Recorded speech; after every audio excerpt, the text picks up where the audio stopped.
오늘 말씀의 주제는 하나님이 주신 복을 지켜야 합니다. 이런 주제로 말씀 받겠습니다. 하나님이 사람들을 얼마나 사랑하시는지 자기의 하늘 영광 보좌를 버리시고 이 땅에 육신으로 오셨다고 말씀해 주셨습니다. 오셔서 모든 인간을 행복한 사람으로 살 수 있도록 구원의 축복을 주시기 위해서 대속제물로 오셨습니다. 그리고 십자가에서 대속제물 대심으로 피 흘려 죽어 주셨고 우리에게 새 생명을 주시기 위해서 또 부활하셨습니다. 예수님께서 십자가에서 다 이루었다고 선포하셨습니다. 무엇을 이루었을까요? 인간이 행복하게 살아갈 수 있는 구원을 다 이루었다는 겁니다. 세상의 모든 죄를 다 파하시고 모든 흑암을 다 꺾으시고 모든 저주와 재앙을 다 꺾으셨다는 겁니다. 그래서 실제로 예수님께서 부활하실 때 어떤 일이 일어나죠? 죽었던 사람이 살아서 일어나기도 하고 병든 자가 고침받기도 하고 그런 일이 실제적으로 일어나지 않습니까? 하나님의 소원이 인간을 행복하게 하는 것이 하나님의 소원입니다. 왜 그렇죠? 인간은 처음부터 하나님의 형상대로 지음받은 하나님의 자녀로 하나님이 창조하셨습니다. 그런데 인간 스스로 하나님의 복을 버리고 악한 마귀 사탄의 종이 되고 자식이 되어버렸습니다. 하나님의 자식이 고통 가운데 빠졌으니 하나님의 자녀를 가만히 둘 리가 없잖아요. 그래서 하나님이 세상을 이처럼 사랑하사 이 말씀을 하실 수밖에 없는 겁니다. 그래서 하나님께서 인간이 행복하게 살아갈 수 있도록 완전한 구원을 이루어 주셨습니다. 그리고 완전한 축복을 주셨는데 하나님이 우리를 지켜주시기를 눈동자와 같이 지켜주신다고 말씀하셨습니다. 우리와 함께 하시는데 세상 끝날까지 항상 함께 하신다고 말씀하셨습니다. 우리를 떠나지 않습니다. 하나님께서 얼마나 우리를 잘 알고 계시는지 마음의 생각도 하신다고 했습니다. 우리의 모든 것 다 아십니다. 하나님 우리와 함께 하십니다. 이렇게 하나님께서 우리에게 완전한 구원과 축복을 주시고 하나님 이 땅에 사는 동안에 행복하게 살 수 있도록 우리에게 모든 응답을 주셨습니다.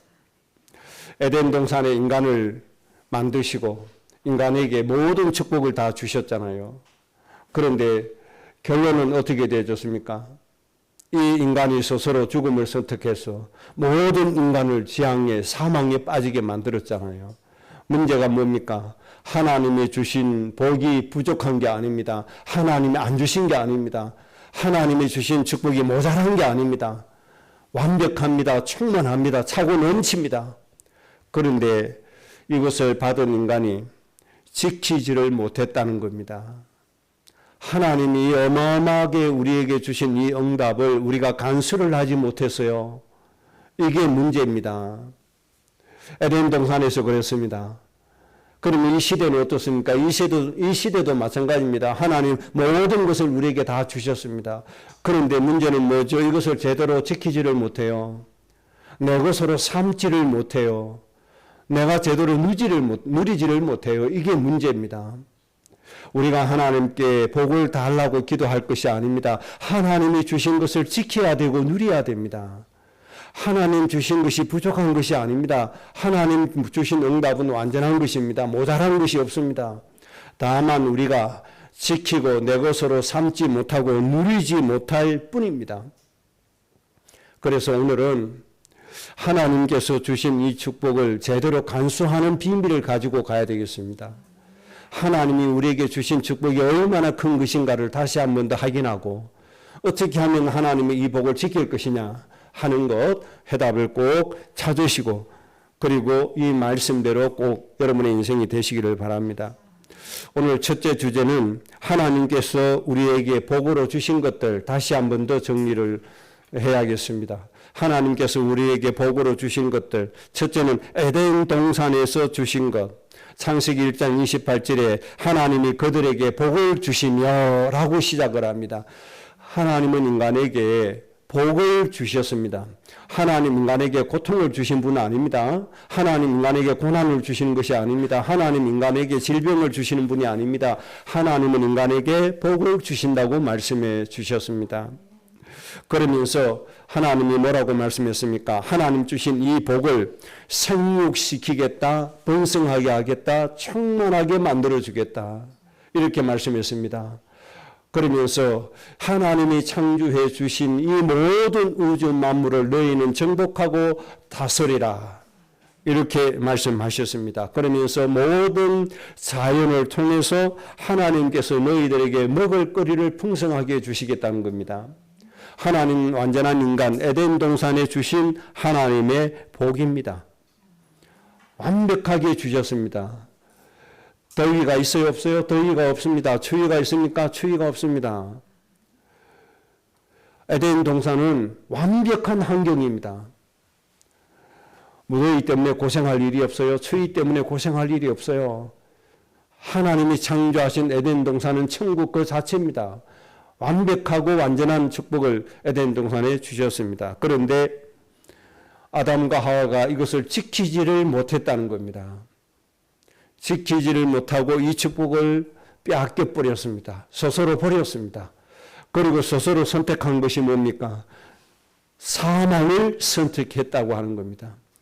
이때부터 인간에게 질병이 오고 고통이 오고 자연 환경이 파괴되어지고, 이 파괴된 환경이 인간에게 온갖 고통과 고난을 주고 어려움을 주고 추위와 더움을 주고, 인간이 살아가는데 정말 무거운 짐을 지고 살아갈 수밖에 없도록 그렇게 만들어진 것이 아닙니까?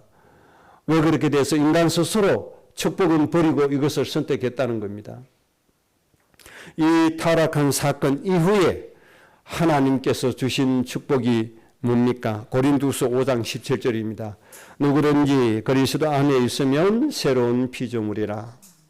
누구든지 예수님 안에 있으면, 누구든지 예수님을 영접하고 예수님 안에 안기면, 예수님의 품에 안기면, 하나님 만나면 어떻게 되어진다고요? 새로운 피조물이라, 이렇게 말씀했습니다. 하나님이 처음에 창조하신 그 창조의 축복을 완전히 회복시켜 주신다는 그런 뜻이 되겠습니다.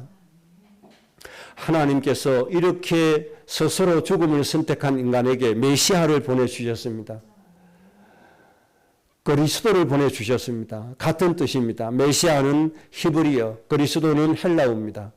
구세주를 보내주셨다는 겁니다. 이 예수님을 영접함과 동시에 우리는 하나님의 자녀가 되는 권세를 얻게 된다고 말씀해 주셨습니다. 하나님 이 복으로 다시 시작을 하신 겁니다. 새로운 피조물로 시작하신 겁니다.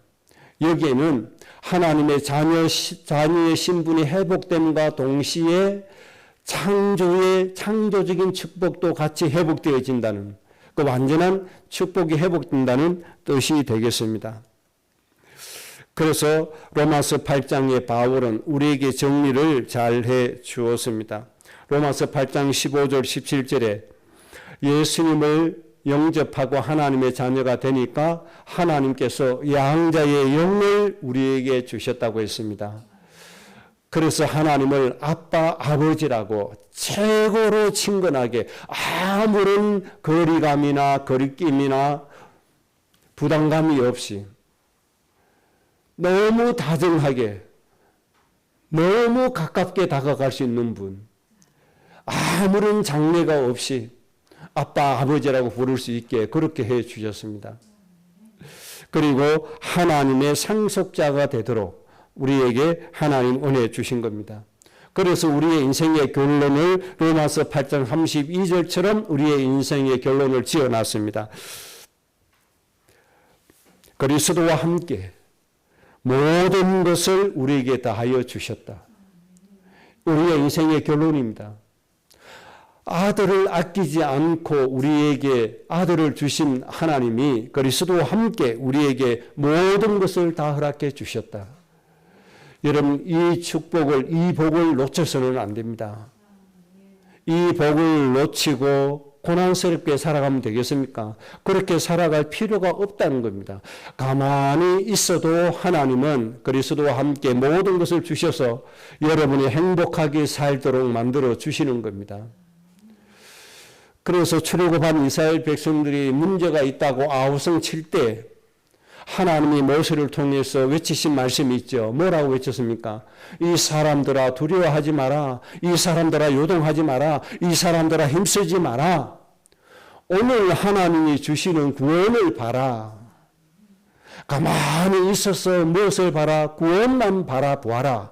하나님이 외치신 겁니다. 그래서 우리의 인생의 완전한 결론은 로마서 8장 37절입니다. 하나님의 사랑으로 말미암아 모든 것을 넉넉히 이기게 되어졌다는 것입니다. 이것이 당연하게 우리에게 주어졌다는 사실을 꼭 기억하셔야 됩니다. 누구 때문에 당연한 겁니까? 예수 그리스도의 십자가의 보혈의 공로로 당연하게 되어진 겁니다. 인간 편에서는 어떤 대가도 지불하지 않았습니다. 인간 편에서는 어떠한 노력도 지불되지 않았습니다. 오직 예수 그리스도의 십자가의 보혈의 피의 공로로 이 하나님의 사랑으로 말미암아 우리는 모든 것을 넉넉히 이기게 되어져 있습니다. 하나님의 소원대로 모든 문제에 넉넉히 뛰어넘는 이기는 여러분의 매일의 삶이 되시기 바랍니다. 하나님을 이것을 기뻐하신다는 사실을 꼭 기억하셔야 돼요. 하나님은 여러분 무거운 짐 때문에 고난받기를 원하지 않습니다. 여러분들 힘겹게 살기를 원하지 않습니다. 넉넉히 이기는 그런 삶을 살기를 소원합니다. 그리고 인간이 너무 연약하기 때문에 우리가 한계가 있고 우리가 무능한 존재이기 때문에 로마서 8장 31절에 하나님은 우리를 위해 주신다고 말씀해 주셨습니다. 하나님이 우리를 위해 주시니까 우리를 대적할 자가 없다. 감히 우리에게 덤빌 자가 없다 이 말입니다. 참 재밌는 일이 벌어졌죠. 10월 1일 날 국군의 날 행사 시가 행진하면서 무기 하나 공개했습니다. 소문만 있던 무기 현무 미사일 중에 현무 5라고 하는 미사일 소문만 무성했거든요. 군사 전문가들이 한국에서 만든 현무 5 미사일은 괴물 미사일이라 이런 별명을 붙여놨어요. 소문만 무성했는데 올해 그것을 공개를 했단 말이죠. 소문만 듣다가 실제로 보니까 다들 놀란 거예요. 제일 먼저 중국이 놀라고 북한이 놀라고 러시아 공산국가들이 다 놀라는 거예요. 이제는 우리가 한국을 함부로 할 수 없구나. 이제는 우리 이제 죽었다. 이거죠. 이제 한국에 까불 수가 없구나. 특히 중국에서 이제 많이 그렇게 하는 거죠. 전에는 중국이 늘 한국을 깔봤잖아요. 소국 주제에 대국에 덤벼들어 뭐 이렇게 저 소국 주제에 늘 이랬단 말이에요. 그 미사일 공개 후에 소국이란 말이 쏙 들어가 버렸잖아요. 우리나라의 미사일보다 더 강하구나. 그래서 어떤 군사 전문가는 한국하고 싸우면 절대로 안 된다. 일본도 그렇잖아요. 이제는 한국하고 싸우면 안 된다. 한국하고 동맹을 맺어야 된다. 군사 동맹. 그것이 우리의 살 길이다. 이렇게 나오잖아요. 주변 강대국들이 대한민국을 그렇게 무시하고 깔보다가 무기 하나 보고 그렇게 벌벌 떨잖아요. 그런데 말씀 한마디로 천지를 창조하신 하나님, 우주 만물을 창조하신 그 전능하신 하나님이 여러분을 위하신다는 겁니다.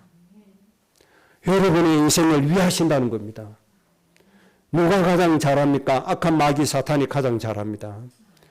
그래서 감히 덤벼들지를 못합니다. 누구 때문에요? 하나님 때문에. 우리나라 미사일 때문에 중국이 덤비다가 지금 지레 겁을 먹고 있는 것처럼 하나님이 우리를 위하시기 때문에 우리를 대적할 자가 없다 이 말입니다. 하나님이 여러분에게 이 복을 주신 겁니다. 하나님은 오늘날 우리에게 이 복을 주신 겁니다. 하나님은 우리 대한민국을 들어서 전 세계에 복음 전하시려고 저 정치는 엉망이고 개판인데 저 정치인들 한 그 나라가 수백 군도 더 망해야 되는데 하나님이 이렇게 강한 국가로 세워주신 이유가 뭐겠습니까? 그리스도인들이여 일어나라. 저 이방인의 빛이 되라. 복음을 들고 땅끝까지 이르러 가라. 죽어가는 영혼을 살리라고 하나님이 대한민국을 이렇게 강대국으로 만들어 주시는 게 아닙니까? 오늘날 많은 사람들이, 오늘날 세계 젊은이들이 소원이 있습니다. 한국어 배우는 게 소원이고 한국 가는 게 소원입니다. 하나님이 왜 이렇게 만들어 놨겠습니까? 세계에서 가장 선교사 파송 많이 한 대한민국, 가장 복음을 사랑하는 대한민국, 하나님이 복음 들으라고 그렇게 하신 게 아닙니까? 여러분들 복음 전할 준비를 하시기 바랍니다.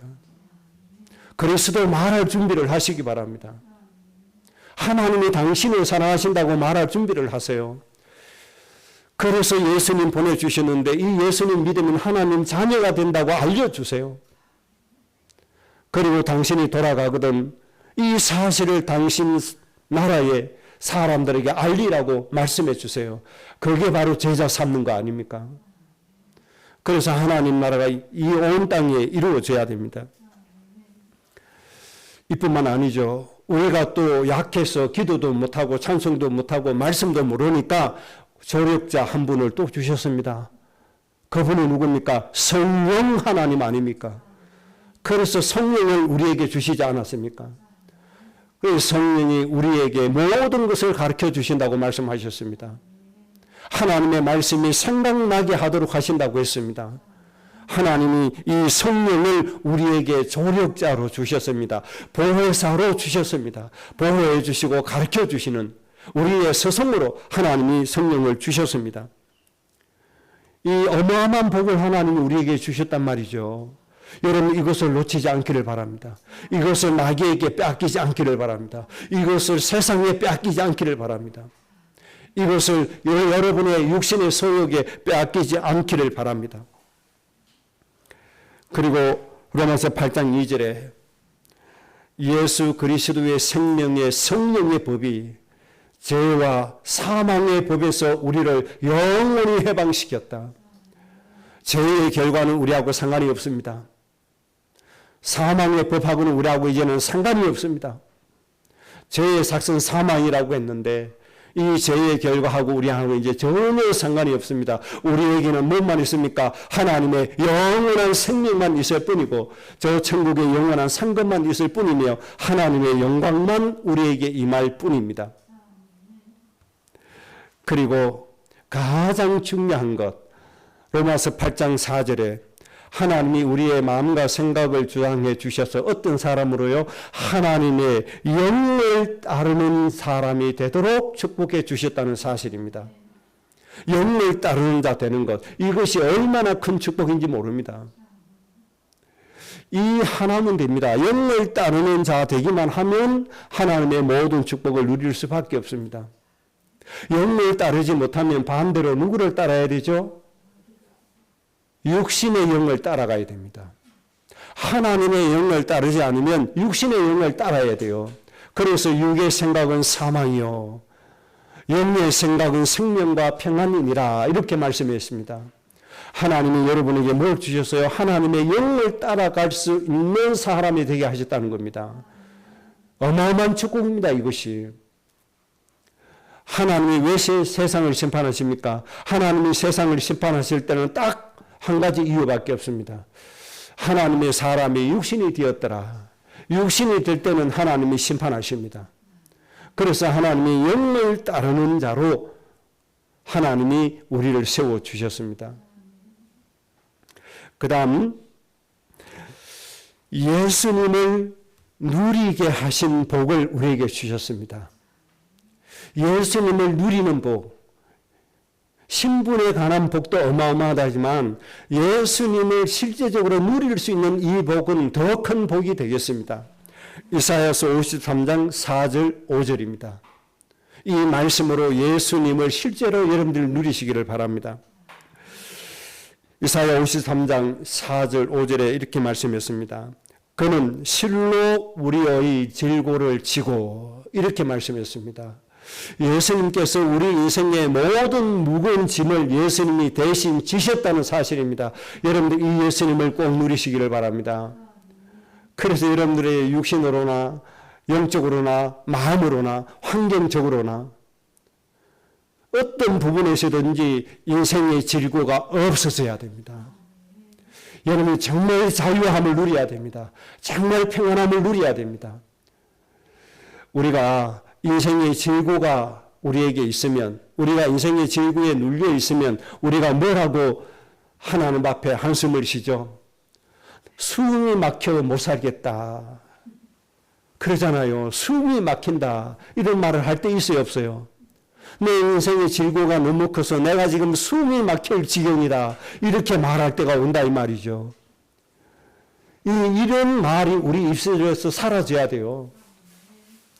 내 숨이 막힌다 이게 사라져야 돼요. 예수님이 질고를 주셨기 때문에 여러분에게는 숨이 막히는 인생이 아니라 숨이 튀어지는 인생이 되어지는 겁니다.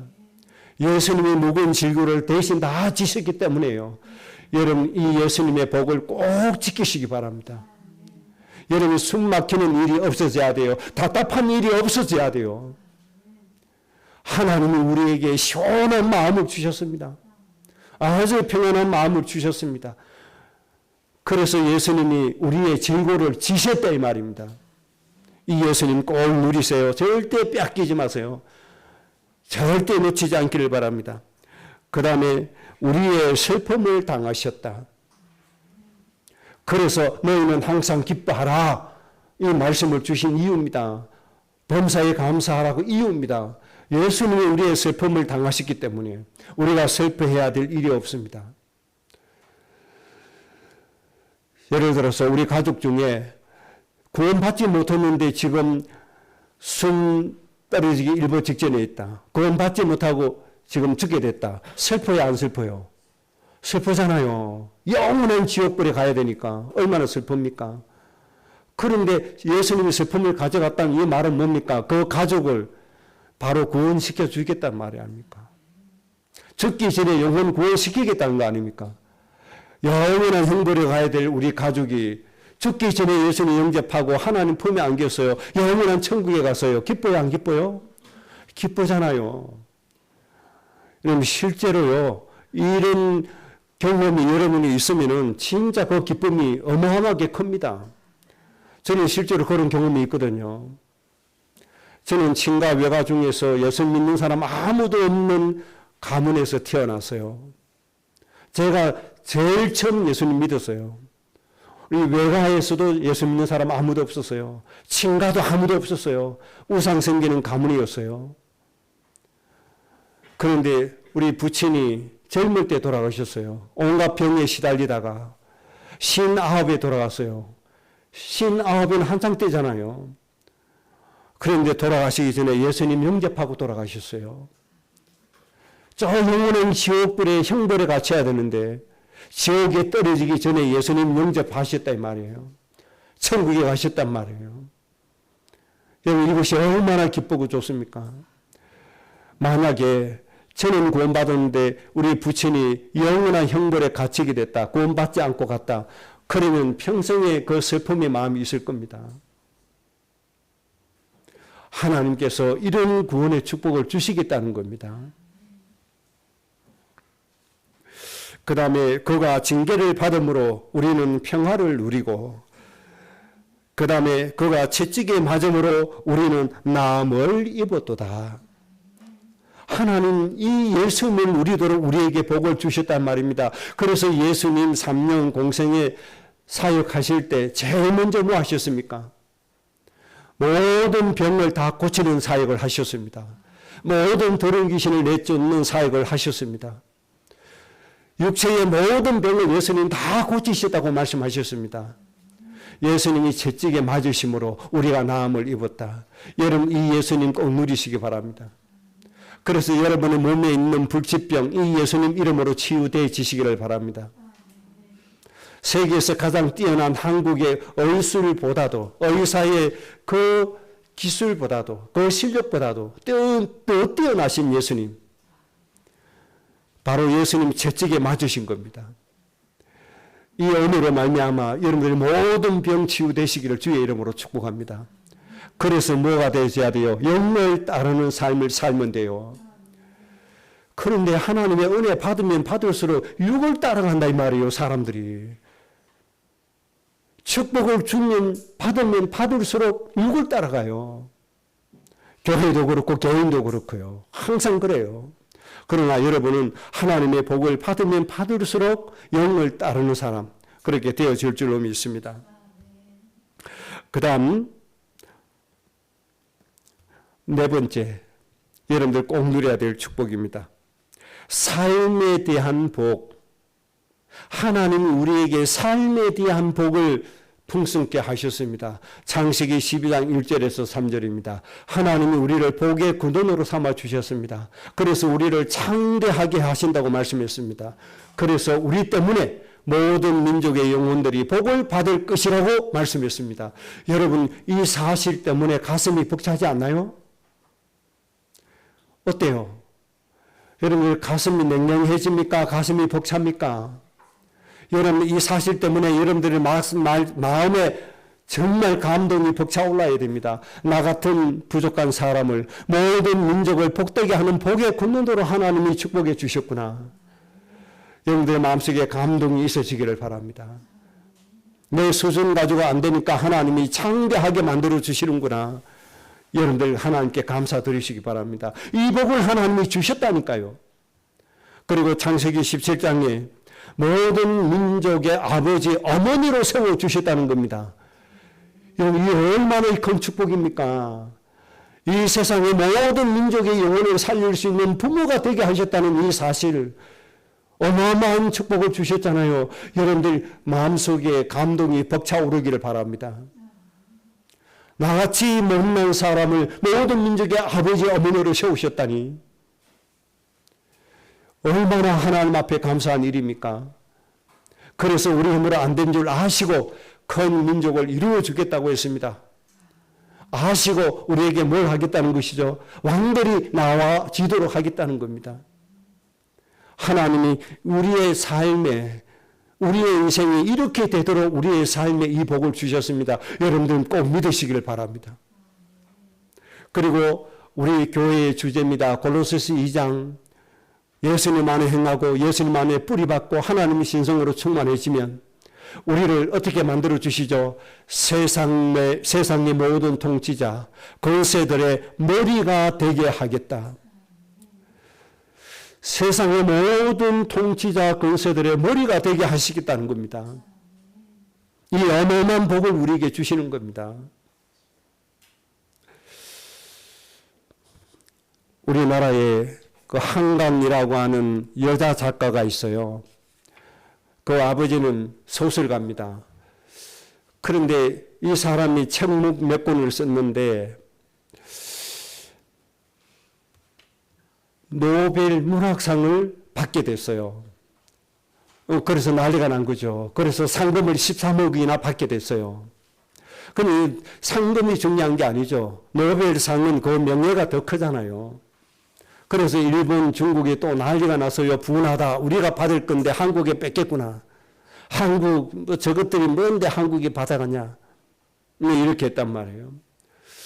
그런데 어떤 평론가들은 이 한강이라고 하는 이 작가의 책은 사람들에게 좀 희망을 주고 이런 부분이 돼야 좀 이 노벨 문학상을 받지, 좀 인간의 내면적인 어두운 부분을 하고 좀 안 좋은 부분이 있는데 그걸 왜 그렇게 주느냐, 이렇게 비평하는 사람도 있기는 해요. 그런데 그 사람의 책을 읽으면 그 마음이 좀 우울해지는 그런 그 묘사된 부분이 많이 있습니다. 그래서 그 부분 때문에 좀 이게 댓글을 거는 사람이 있습니다. 그런데 그 노벨 재단에서는 인간의 내면적인 것을 잘 묘사를 했다, 이렇게 해서 이제 주기도 하는데, 이런 불신자도 인간에게 그런 어두운 면을 이렇게 부각시키는 사람도 이 상을 받잖아요. 그런데 하나님이 때가 되면 우리 여러분들 가문에서 나오는 후대들을 정말 세상에 물이 되게 하십니다. 그런 작가를 능가하는 그런 훌륭한 인재들을 하나님이 세상에 세워주실 겁니다. 하나님 말씀하셨기 때문이에요. 머리가 되게 하시겠다는 겁니다. 머리가 되도록. 그래서 하나님이 어떤 사람으로 해주십니까? 골로새서 2장 15절 말씀처럼 십자가로 세상의 통치자 권세랑을 이길 수 있는 이런 복을 우리에게 이미 주셨습니다. 그럼 이것을 빼앗긴다 말이에요. 이것을 놓친다 말이에요. 우리 스스로 버린다 말이에요. 하나님은 안 주신 게 아닙니다. 우리가 버려서 그렇습니다. 우리의 삶에 대한 복 하나님이 반드시 성취시켜 주실 겁니다. 때가 되면 나 여호와가 속히 이루리라. 하나님의 말씀이 그냥 말씀이 아닙니다. 그대로 하나님이 이루십니다. 하나님의 말씀은 1.1획도 땅에 떨어지지 않는다. 하나님의 말씀은 한마디도 땅에 떨어지지 않는다. 우리에게 주신 이 복을 여러분들 꼭 누리시기 바랍니다. 오늘 그게 두 번째 주제입니다. 그러면 하나님께서 이 주신 이 복을 어떻게 지켜낼 것이냐 하는 겁니다. 첫째 방법은 하나님이 지켜 행하라고 하신 말씀을 철저하게 지켜야 됩니다. 말씀을 철저하게 지켜야 됩니다. 이것이 순종입니다. 우리는 하나님의 말씀에 대해서는 순종 정도가 아니고 완전히 복종해야 됩니다. 복종은 이유가 없습니다. 무조건 하나님의 말씀에 순종하고 복종해야 됩니다. 그러면 말씀을 지키게 되어져 있습니다. 창세기 2장 17절에 선악을 알게 하는 나무의 열매는 먹지 말라. 내가 먹는 날에는 반드시 죽으리라. 하나님이 이 말씀을 주셨단 말이에요. 그리고 모든 것은 내 마음대로 먹고 정복하고 다스리라. 그 대신에 선악을 알게 하는 나무의 열매만은 따먹지 말라. 따먹으면 죽는다. 이 한 말씀을 지키지 않아서 모든 복을 놓쳐버리고 모든 저주와 재앙과 죽음이 모든 고통이 인간에게 오게 된 것입니다. 그래서 여러분들 정말 이 복을 누리기 위해서는 무엇을 지켜야 돼요? 말씀을 지키시기 바랍니다. 말씀에 순종하시기 바랍니다. 말씀을 따르시기 바랍니다. 어느 정도로요? 손양은 목사님만큼만 말씀 따르시기 바랍니다. 손양은 목사님의 마음속에 하나님의 말씀 주셨어요. 내 원수를 내 몸처럼 사랑해라. 이 말씀을 주셨어요. 이 말씀에 순종하고 복종했어요. 그 결과가 뭡니까? 자기 두 아들을 죽인 안재선이라고 하는 공산주의자, 좌파 사상 가진 사람, 자기 두 아들을 죽인 이 사람을 처벌하라고 한 것이 아니고 처벌하지 말아달라. 내가 양자로 삼겠다. 그래서 실제적으로 양자로 삼았잖아요. 이것이 하나님의 큰 영광이 나타나게 되어졌잖아요. 하나님의 사랑을 세상에 선포하게 되어졌잖아요. 어떤 말씀요? 원수를 사랑하라는 말씀. 이 말씀에 순종했단 말이에요. 그래서 손양은 목사님 가슴 속에는 그 아들을 죽인 사람을 양아들로 삼으니까 마음에 뭐가 넘쳤어요? 기쁨이 넘쳤단 말이에요.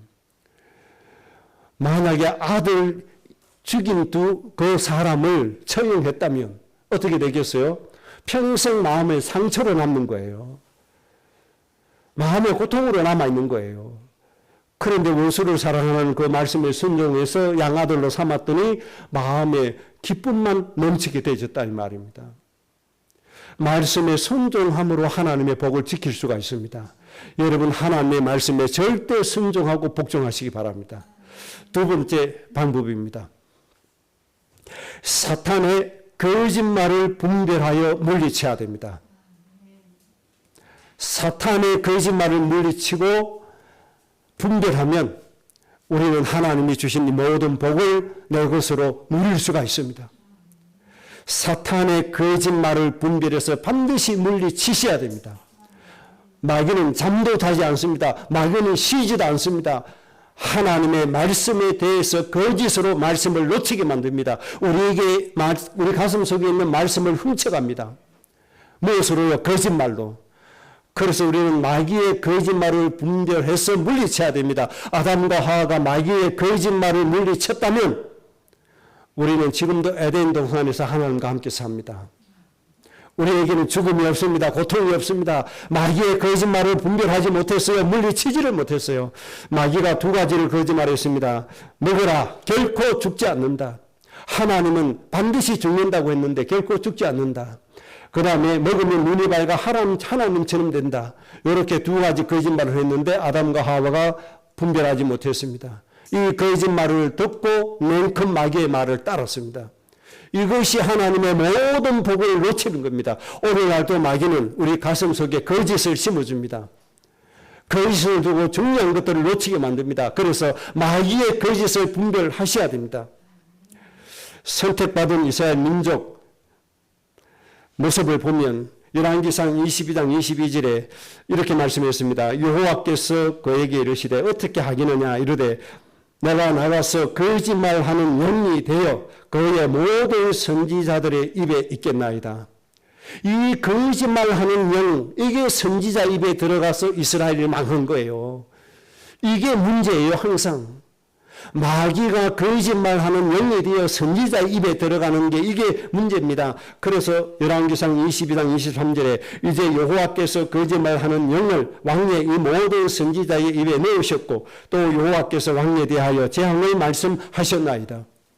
하나님도 거짓말하는 영이 선지자들에 들어가도록 허락해 주셨다는 겁니다. 왜? 인간이 처음부터 그쪽으로 가니까 그래 너들 멋대로 한번 살아봐라 이거죠. 인간이 완악하게 거짓말 좋아하고 가니까 하나님이 그렇게 하도록 허락하셨다는 겁니다. 예레미야 5장 30절에서 31절입니다. 이 땅에 무섭고 놀라운 일이 있다. 하나님이 이렇게 말씀하셨어요. 이 땅에 무섭고 놀라운 일이 있다. 선지자들은 거짓을 예언한다. 제사장들은 자기 권력으로 다스린다. 내 백성은 그것을 좋게 여기니 마지막 날에 너희가 어찌 하려고 그렇게 하느냐. 하나님이 이렇게 한탄하신 겁니다. 선지자는 거짓을 예언하고 제사장은 자기 일을 놓고 육신으로 다스리고 백성들은 오히려 거짓과 육신을 다스리는 것으로 좋아하고 앞으로 이 나라가 어떻게 되겠느냐. 참 기가 막히는 거잖아요. 하나님이 앞으로 너희들이 어떻게 하려고 그렇게 하느냐. 여기에서 빨리 돌아서라고 하는 것이죠. 예레미야 7장 4절에 너희는 이것이 여호와의 성전이라 여호와의 성전이라 여호와의 성전이라 하는 거짓말을 믿지 말라. 이렇게 말씀했어요. 히브리어는 한국어처럼 최상급의 표현이 없어요. 그래서 중요한 것은 3번, 4번 반복하는 겁니다. 하나님의 성전이라 하나님의 성전이라 하나님의 성전이라 하는 말을 믿지 마라. 무슨 뜻인가 하니까 하나님의 일이고 하나님의 뜻이고 하나님의 복이고 하나님의 나라고 하나님의 것이다. 이렇게 하는 거짓말을 믿지 말라는 겁니다. 왜요? 이미 하나님 뜻에서 떠나간 상태에서 하나님의 이름만 갖다 붙이고 하나님의 뜻만 갖다 붙이는 거예요. 그것이 아닌데 이미 하나님의 뜻에서 떠나갔는데 이것은 하나님의 성전이다. 여호와의 성전이다. 여호와의 성전이다. 이 하는 거짓말을 믿지 마라. 이렇게 하면 복을 받는다. 이렇게 하면 복을 받는다. 거짓말을 믿지 말라는 거예요. 이게 하나님의 일이다. 이게 하나님의 뜻이라 거짓말을 믿지 말라는 거예요. 이것을 여러분 분별할 수 있어야 됩니다. 그래서 마귀의 거짓말을 우리가 물리쳐야 됩니다. 그리고 예레미야 7장 8절에 보라 너희가 무익한 거짓말을 의존하는도다. 백성들은 또 이렇게 하는 거예요. 그 선지자들은 거짓 예언을 하고 백성들은 거짓말을 거짓된 것을 좋아하고 거짓된 것을 의지하고 거짓된 것을 진리로 받고 거짓된 것을 복으로 붙잡고 간다 이 말입니다. 이것을 분별하고 이것을 뭐해라 물리쳐라 이 말입니다. 그래야 하나님의 복이 지켜지는 거예요. 그래야 무림이 되어지는 거예요. 목사님들이 평안함이 없어요. 기쁨이 없어요. 만족이 없어요. 그래서 세상으로 방황하고 다녀요. 너무 괴로우니까 술을 마셔야 잠이 온다고 해요. 너무 괴로우니까 불신자처럼 속이 답답해서 담배를 피워야 속이 풀린다는 거예요. 얼마나 하나님의 평안함이 없고 하나님의 복이 없으면 그렇게 살아야 되는 겁니까? 또 그 정도로 괜찮아요. 불신자들이 하는 것처럼 못된 짓을 다 해요. 타락한 행동을 다 해요. 얼마나 하나님이 주시는 행복과 평안함이 없으면 그렇게 살아야 되냐 이 말이에요. 참 기가 막히는 게 아닙니까? 왜 그래요? 마귀의 속임수를 분별하지 못했어요. 마귀의 것을 물리치지를 못했어요. 그래서 하나님의 복을 다 놓쳐버린 거예요. 그러면 예수님 시대에 예수님께서는 이 부분에 대해서 어떻게 말씀하셨습니까? 마태복음 7장 15절에 거짓 선지자들을 삼가라, 조심하라는 거죠. 양의 옷을 입고 너희에게 나오나 속에는 누락질하는 일이다. 거짓 선지자들이 양의 옷을 입고 많이 나와 있다. 그래서 선한 것처럼 얘기한다. 그러나 속에는 노락질하는 일이다. 이렇게 뭘 하라는 거죠? 거짓 선지자들을 분별해내라 이 말입니다. 골라내라 이 말입니다. 마태복음 24장 11절입니다. 거짓 선지자가 많이 일어나 많은 사람을 미혹하겠으며, 예수님 시대도 그렇습니다. 이 시대도 그렇습니다. 거짓 선지자들이 끊임없이 일어납니다. 거짓 목사들이 수도 없이 많습니다. 거짓 목사들을 막 만들어냅니다. 정강민 목사 같은 경우에도 6개월 만에 목사 만들어낸다고 난리잖아요. 전부 다 거짓된 것들이 많습니다. 3개월 만에 목사 된 사람도 이 지역에 있더라고요. 오늘 어디 가서 3개월 만에 나 목사요 하고 왔더라고요. 기가 찹니다. 이런 거짓 선지자들 이 시대에 너무너무 많습니다. 뭐 해라? 미혹하니까 분별해라. 마태복음 24장 24절입니다. 거짓 그리스도들도 나오고 거짓 선지자들이 일어나 큰 표적과 기사를 보여 할 수만 있으면 택하신 자들을 미혹하게 될 것이다. 거짓 선지자도 나오고 거짓 그리스도도 나와서 큰 기적을 일으키는 거예요. 큰 역사를 일으키는 거예요. 이 역사를 보고 사람들이 우르르 따라간단 말입니다. 그런데 이들이 뭘 한다고요? 성도들을 미혹시킨다 이 말이에요. 그러니까 너희들이 분별해라. 마귀의 거짓을 분별해라. 마귀의 거짓말을 분별해라. 그리고 그 거짓말을 물리쳐라. 그래야만 하나님의 복이 지켜주는 것입니다. 결론입니다. 그러면 우리가 어떤 대응책을 가지고 살아야 됩니까? 우리의 대응책은 요한일서 4장 1절입니다. 이렇게 말씀했습니다. 사랑하는 사들아, 영을 다 믿지 말고 오직 영들이 하나님께 속하였나 분별하라. 많은 거짓 선지자가 세상에 나왔습니다. 모든 영을 다 믿지 말고 뭐 하라는 거죠? 하나님의 영에 속하였나, 하나님의 영을 따르는 것이냐 분별해 보라는 겁니다. 여러분들 분별해 봐야 됩니다. 목사가 육을 따르는 사람이냐 하나님의 영을 따르는 사람이냐 분별해 봐야 될 거 아닙니까? 분별해 봐야 됩니다. 그래야 여러분들이 바로 갈 수가 있습니다. 무조건 믿지 말라는 거예요. 저 목사를 무조건 믿지 말고 하나님에 속한 영이 맞는지를 살펴보라, 분별해라는 겁니다. 그리고 하나님에 속한 영이 맞다면 그 메시지를 믿고 따라가라는 겁니다. 하나님의 영에 속하지 않았다. 그럼 우리가 따라갈 수 없는 거예요. 이게 중요한 거예요. 그래서 베레아 사람은 데살로니가 사람보다 더 신사적이어서 뭐 했다? 하나님의 말씀이 그러한가 하여 상고했다. 분별했다 이 말입니다. 분별. 하나님의 영에 속한 것이 맞나 분별했다 이 말입니다. 저는 이것을 기준으로 합니다. 역사 일어난다. 그게 기준이 아닙니다. 내가 속한 교단이다. 그 기준이 아닙니다. 내가 속한 단체다. 그 기준이 아닙니다. 하나님의 영에 속한 것인가를 봅니다. 하나님의 영에 속한 것이 아니면 함께 했다가도 저는 정리합니다. 함께 할 이유가 없는 겁니다. 왜? 같이 망하니까. 같이 거짓된 영에 속아서 죽게 되니까. 여러분들 꼭 분별하시기 바랍니다. 어디에 속하였나? 하나님의 영에 속하였나 분별해 보셔야 됩니다. 그래서 하나님만이 참신이시고 하나님만이 만물의 주인이시고 하나님만이 인간의 생사화복을 주관하시는 분이심을 믿어야 됩니다. 그래서 저는 이렇게 얘기했습니다. 형제요, 나에게는 여호와 하나님만이 하나님이다. 나에게는 단체를 끌어가는 그 지도자가 하나님이 아니다. 나에게는 여호와 하나님만이 하나님이다. 이것을 이해해라. 여호와 하나님만이 인간을 축복하시는 하나님이 될 수 있다. 이렇게 권면했어요. 그런데 그 말마저도 버리더군요.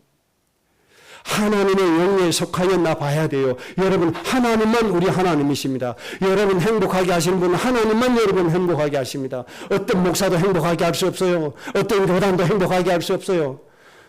여호와 하나님만 여러분을 행복하게 하실 수 있습니다.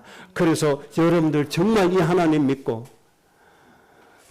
우리에게 가르쳐주고 말씀 전해주고 우리에게 영향력을 주는 선지자들 분별해야 됩니다. 하나님의 영에 속하였나 속하지 않았나. 이것으로 마귀의 거짓말을 완전히 물리치시고 하나님이 우리에게 주신 모든 복을 충만하게 누려서 정말 행복한 인생 여러분들이 살아가시기를 주의 이름으로 축복합니다. 합심으로 기도하십시다. 여러분, 하나님의 말씀